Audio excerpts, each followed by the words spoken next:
Assalamualaikum warahmatullahi wabarakatuh.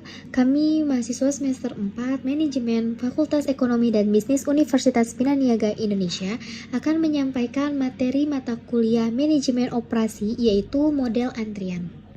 Sebelumnya perkenalkan kami dari kelompok 12 yang beranggotakan Aulia Alfiani, Fatia Hanano Aisyah, dan Melia Rizkika Putri. Di sini kami akan menyampaikan mengenai apa itu antrian, konsep teori antrian, sistem antrian, dan perilaku biaya antrian. Nah, apa itu antrian? Menurut Siagian 1987, antrian ialah suatu garis tunggu dari nasabah atau satuan yang memerlukan layanan dari satu atau lebih pelayanan atau fasilitas layanan. Lalu ada konsep teori antrian. Nah, teori tentang antrian dikembangkan oleh A.K. Erlang, seorang insinyur dari Denmark yang bekerja pada perusahaan telepon di Copenhagen pada tahun 1910. Erlang melakukan eksperimen tentang fluktuasi permintaan fasilitas telepon yang berhubungan dengan automatic dialing equipment, yaitu peralatan penyambungan telepon secara otomatis. Dalam waktu-waktu yang sibuk, operator sangat kewalahan untuk melayani para penelpon secepatnya, sehingga para penelpon harus antri menunggu giliran. Mungkin waktunya cukup lama. Nah, persoalan aslinya Erlang hanya memerlukan perhitungan keterlambatan dari seorang operator. Kemudian pada tahun 1917, penelitian dilanjutkan untuk menghitung kesibukan beberapa operator.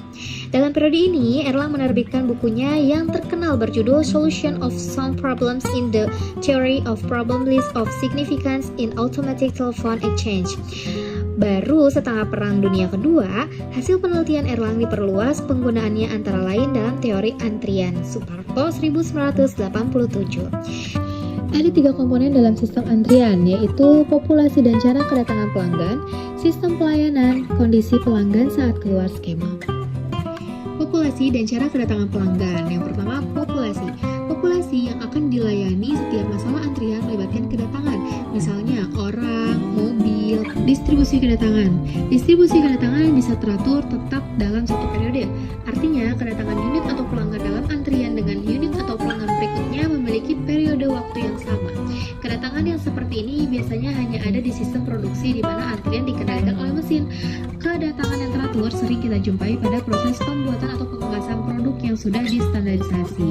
Pada proses macam ini, kedatangan produk untuk diproses pada bagian selanjutnya biasanya sudah ditentukan waktunya, misalnya setiap 30 detik. Lalu pola kedatangan. Kedatangan unit atau pelanggan dalam sistem antrian untuk beberapa kasus dapat dikendalikan. Misalnya, kedatangan dikendalikan dengan cara memberikan potongan pada hari-hari tertentu yang sepi dengan maksud menggiring pelanggan untuk datang pada jam sepi. Memberikan harga tinggi pada sesi-sesi padat agar pelanggan tergiring datang pada hari lain yang lebih murah. Namun demikian, dalam beberapa kasus yang lain, kedatangan unit atau pelanggan dalam antrian tidak dapat dikendalikan. Misalnya permintaan bantuan emergensi di rumah sakit, atau pemadam kebakaran, atau kantor polisi. Jumlah unit atau pelanggan yang datang. Kedatangan tunggal atau dengan kata lain satu kali kedatangan bisa saja hanya terdiri dari satu unit atau satu pelanggan. Namun demikian bisa saja dalam satu kali kedatangan terdiri dari banyak unit yang disebut batch arrivals, misalnya kedatangan undangan di 5 acara pesta di sebuah restoran. Dan yang terakhir, tingkat kesabaran. Tingkat kesabaran pelanggan dalam antrian dikelompokkan menjadi 2, yaitu kedatangan sabar dan kedatangan yang tidak sabar. Kemudian komponen yang kedua ada sistem pelayanan antrian. Sistem pelayanan antrian meliputi beberapa hal, yakni garis antrian tunggu dan ketersediaan fasilitas. Garis antrian atau garis tunggu memiliki faktor yang terkait dengan garis antrian, meliputi panjang antrian, jumlah baris, dan disiplin antrian. Panjang kapasitas antrian. Dalam pengertian praktis, panjang kapasitas antrian dapat dikelompokkan menjadi 2, yakni panjang kapasitas antrian yang potensial dan terbatas. Misalnya, panjang antrian di jembatan penyeberangan atau antrian membeli tiket bioskop. Kedua, panjang antrian kapasitas antrian yang terbatas, baik karena ketentuan peraturan atau karena keterbatasan karakteristik ruang fisik, misalnya tempat parkir. Jumlah antrian dalam sistem antrian dikelompokkan menjadi 2, yakni antrian tunggal, artinya hanya ada satu fasilitas layanan untuk melayani antrian. Kemudian antrian berganda atau multi, artinya ada beberapa fasilitas layanan di depan baris antrian. Lalu disiplin antrian. Disiplin antrian dikelompokkan menjadi dua, yaitu preemptive dan non-preemptive.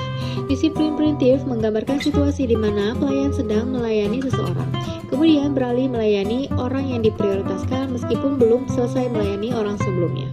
Sementara disiplin non-preemptive menggambarkan situasi di mana pelayan akan menyelesaikan pelayanan yang baru kemudian beralih melayani orang yang diprioritaskan. Sedangkan disiplin first come first serve menggambarkan bahwa orang yang lebih dahulu datang akan dilayani terlebih dahulu. Yang terakhir ada struktur antrian. Dalam mengelompokkan model-model antrian yang berbeda-beda, akan digunakan suatu notasi yang disebut Kendall's notation. Notasi ini sering dipergunakan karena beberapa alasan. Pertama, karena notasi tersebut merupakan alat yang efisien untuk mengidentifikasi tidak hanya model-model antrian, tetapi juga asumsi-asumsi yang harus dipenuhi. Kedua, karena hampir semua buku yang membahas teori antrian menggunakan notasi ini. Kemudian ada 4 model struktur antrian dasar yang umum terjadi dalam seluruh sistem antrian. Yang pertama, single channel, single channel, multi channel, single phase, multi channel, dan multi phase. Ada 3 aspek yang harus diperhatikan dalam mekanisme pelayanan, yaitu tersedianya pelayanan. Mekanisme pelayanan tidak selalu tersedia untuk setiap saat. Misalnya, dalam pertunjukan bioskop, loket penjualan karcis masuk hanya dibuka pada waktu tertentu antara satu pertunjukan dengan pertunjukan berikutnya. Sehingga pada saat loket ditutup, mekanisme pelayanan terhenti dan petugas pelayanan istirahat.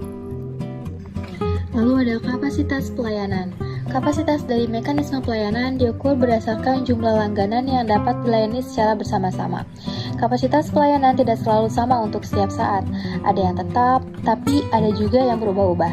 Karena itu, fasilitas pelayanan atau mekanisme pelayanan dapat terdiri dari satu atau lebih pelayanan, atau satu atau lebih fasilitas pelayanan. Yang terakhir, karakteristik waktu pelayanan atau lamanya pelayanan. Lamanya pelayanan adalah waktu yang dibutuhkan untuk melayani seorang pelanggan atau suatu satuan. Ini harus dinyatakan secara pasti.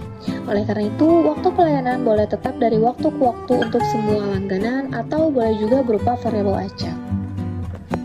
Yang terakhir ada exit. Setelah pelanggan dilayani, ada 2 kemungkinan kondisi pelanggan itu keluar sistem. Yang pertama, pelanggan mungkin kembali ke populasi sumber dan mengantri lagi. Misalnya, sebuah mesin setelah mendapat perawatan servis dan dioperasikan lagi, namun ternyata mesin tersebut rusak lagi. Atau yang kedua, pelanggan hanya kemungkinan kecil untuk mendapat pelayanan ulang. Misal, sebuah mesin mendapat perbaikan menyeluruh atau modifikasi sehingga kemungkinan kecil mesin tersebut dalam waktu dekat untuk rusak lagi. Yang terakhir ada perilaku biaya antrian. Ada 2 jenis biaya yang timbul, yaitu biaya karena orang mengantri, dan di sisi lain biaya karena menambah fasilitas layanan. Biaya yang terjadi karena orang mengantri antara lain berupa waktu yang hilang karena menunggu. Sementara biaya menambah fasilitas layanan berupa penambahan fasilitas layanan serta gaji tenaga kerja yang memberi pelayanan. Tujuan dari sistem antrian adalah meminimalkan biaya total, yaitu biaya karena mengantri dan biaya karena menambah fasilitas layanan. Cukup sekian yang dapat kami sampaikan mengenai model antrian. Kurang lebihnya mohon maaf. Wassalamualaikum warahmatullahi wabarakatuh.